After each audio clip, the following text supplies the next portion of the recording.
Hey everyone, it's Alan Brochstein of New Cannabis Ventures and 420 Investor here with your weekly update on cannabis stocks. And again, this is something that comes from a weekly newsletter that I publish on Friday afternoons for my subscribers at 420 Investor. And I'm just looking to reach out to those that I'm close with, but not in my community at 420 Investor. And so I'm in a good mood today. Is it because my Astros lost last night? No. Is it because I went to have some work done on my teeth and we decided not to do it? No. Is it because of my big loss in my personal account on Meta, which used to be Facebook? No. But I'm not going to be Jim Cramer and cry about it. I had a bad week at at 420 Investor with my portfolios, but not that bad. I had a terrible day yesterday, which I'm not going to really talk about, but if you were a subscriber, you would know exactly what I'm talking about. So all these bad things that are happening, and I'm in a good mood. Why? Because I love life, and life is going very well, not perfectly, and I continue to recover from my tragedy in April, and things are moving in the right direction, and if you knew me, I could tell you more about that. But I want to go over what happened in the cannabis market this week. There was one very big piece of news, and that involved Canopy Growth. And they came out and surprised, I think, everybody and caught the world's attention with their plans to create Canopy USA and then close the Acreage, Wana Brands, and I'm forgetting the other one. I don't remember now. Jetty Extracts deals. And it all sounded great. Oh, we're going to set up this new structure and we're going to keep our NASDAQ listing and the TSX listing and yada, yada, yada. But there are some problems. And I shared those problems with my subscribers at 420 Investor. So I am not thinking this is really good news. And it is good news if they can do this, and I don't know if they can. If they can set this thing up, it is good news for others. Not that Canopy Growth is going to be buying others, so I'm not talking about that. But the MSOs that cannot trade on the NASDAQ or New York Stock Exchange now would be able to do so if Canopy Growth is successful.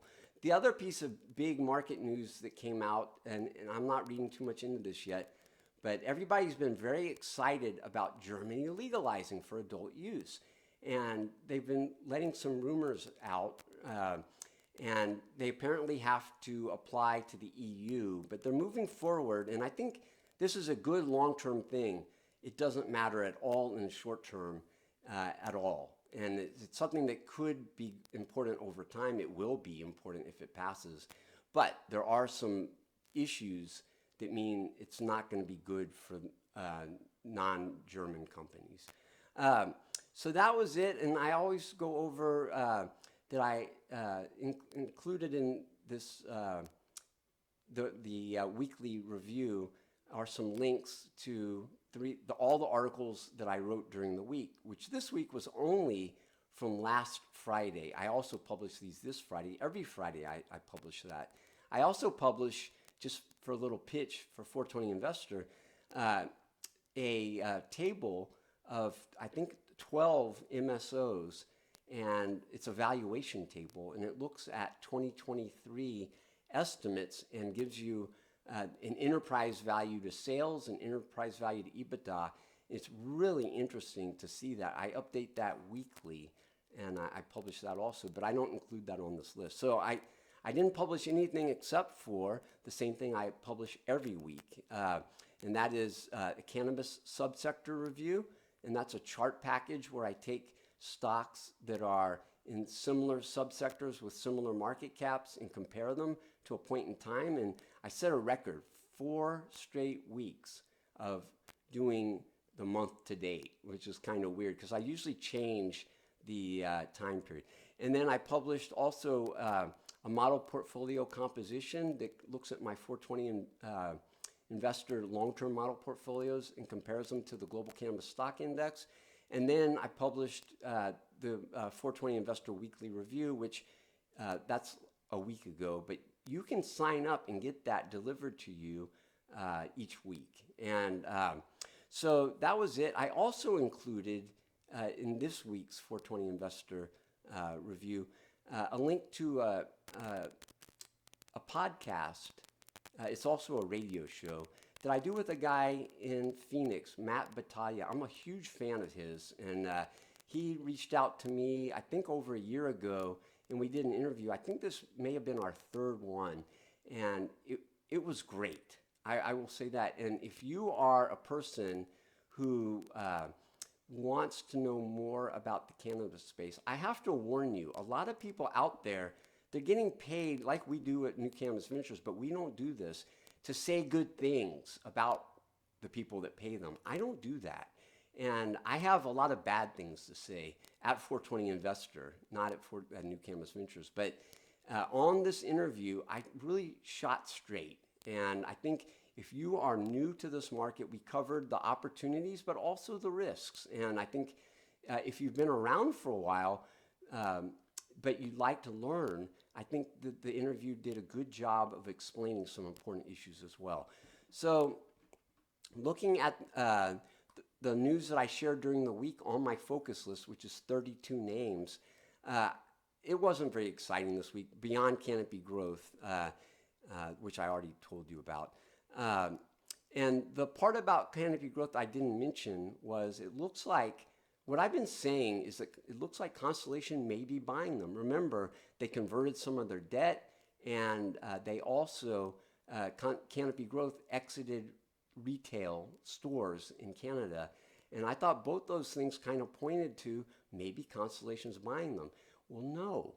Constellation's giving up their board seats if this goes through, and there's some other changes that, to me, says Constellation's not going to buy Canopy Growth. So my one reason to actually think that's good, I've shared that publicly, isn't true any longer, I don't think. Other news, Kronos Group was fined by the SEC. Remember last week they got in trouble with the Toronto Stock Exchange. I said fined by. I'm not sure that's right. They were charged. That's a better way to say that. Curaleaf launched a new kind of flower in fine cannabis flower in Massachusetts, and they're looking at doing it in 8 other states. Like I said, not exciting. Fire and Flower was approved to do docking logistics, cross-docking logistics in Manitoba in their wholesale business. Not big news. Green Lane had big news, and if you were a subscriber to 420 Investor, you could learn a lot. And unfortunately, I underestimated how low they would sell. But you would hear my new view, which is really interesting.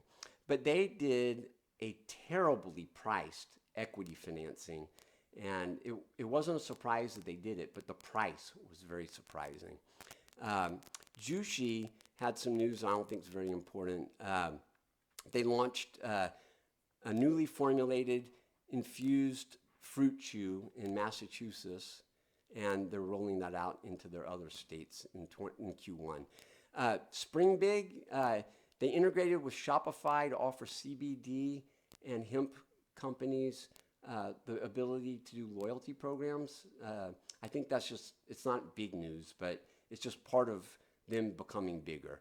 And Tilt Holdings announced the launch of C-Cell Evo products through their Jupiter research chain. And they also extended and amended the deal with IIPR to buy their facility in Pennsylvania and lease it back to them. And then they made an announcement as well about, in Pennsylvania, they launched a new product by Ricky Williams called H by Ricky Williams. And so that was it for Tilt. Tilray, again, not important in my opinion. They are expanding their Canadian flower and extract offerings, and under their Good Supply brand. And then finally, this was big news. And I had heard a rumor that turned out to be true, and I had actually talked to management about this. And I think that there's some people that thought the rate was high. I don't think so. It's higher, but folks, rates are rising all around the world a lot. So the cannabis industry, until it becomes legal, is not likely to have lower rates. And so the higher rate didn't bother me at all.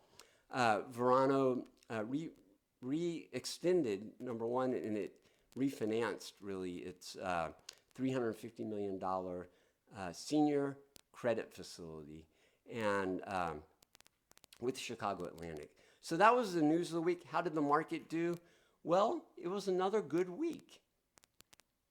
So there's my smile. Now, I'm going to talk about my performance not being that good in just a moment, but it really is, it remains really good month to date and year to date. But the global cannabis stock index trailed the S&P 500 this week after beating it the rest of the month.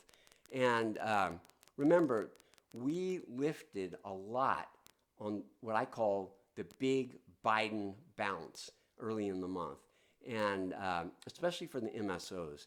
And this week, we were up, the global cannabis stock index was up 2.8%. The MSOs fell this week, but the global cannabis stock index was helped mainly, I think, by what happened in Canada, but it was Canopy Growth and Tilray going up. But also, the large ancillary names had a good week, which I was very happy about. If you know me, you'll know why. The S&P 500 was up 4%, so that was more. And month to date, the S&P 500 is having a great month, 8.9% up since September 30th. And the global cannabis stock index, though, is up 11.5%, 11.5%. That's better than 8.9. I know some people look at it like, well, come on, we're down 61.8% this year, and the S&P 500 is down, I don't know, like 20% or something. So why aren't we going up a lot more? It's a good question, but stay tuned.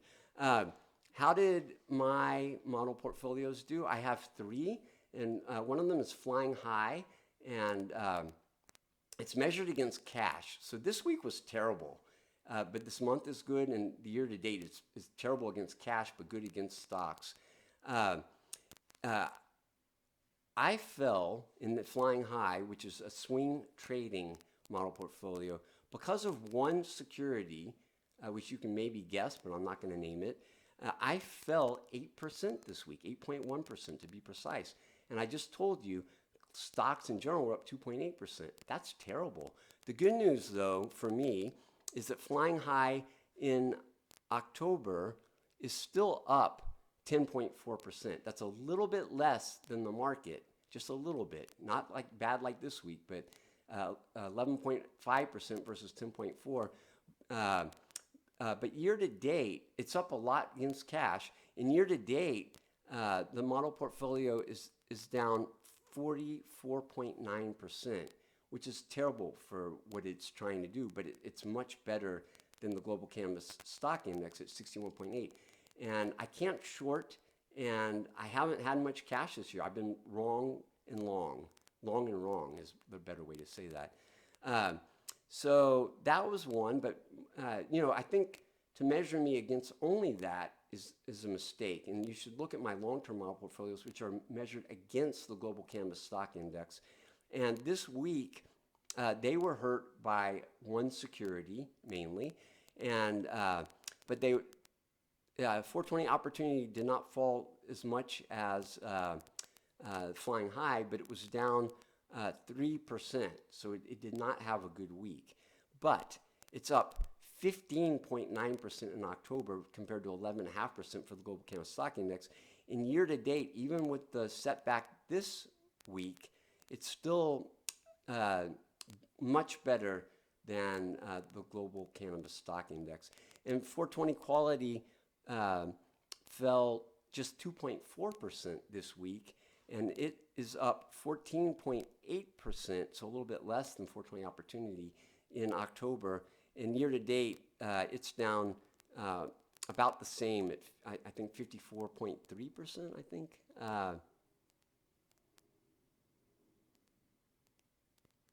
It's hard for me to see. Yeah, 54.3%, 420 opportunities, 54.2.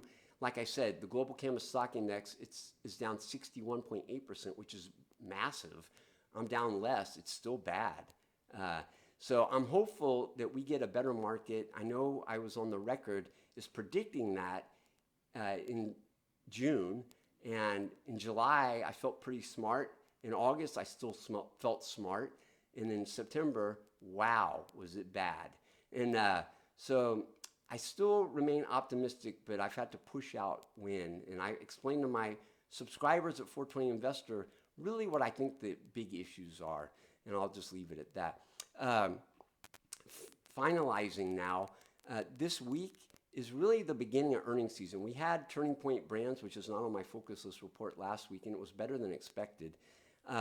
This week we have, I saw the report out already, Delivra Health, which used to be Harvest One, already reported and filed their year end, I think. Their Q4 information. And their call is on Monday during trading hours. And then we also have a big day Wednesday. Scott's Miracle Grow has a call before the market opens, and GTI, or Green Thumb Industries, is after. And then Thursday, IIPR reports and hosts a call during trading hours. And that stock is way down year to date on the California situation that has been resolved. The resolution, though, is secret, and they couldn't disclose exactly what it is. So stay tuned for that, and I'll talk to you soon. Take care.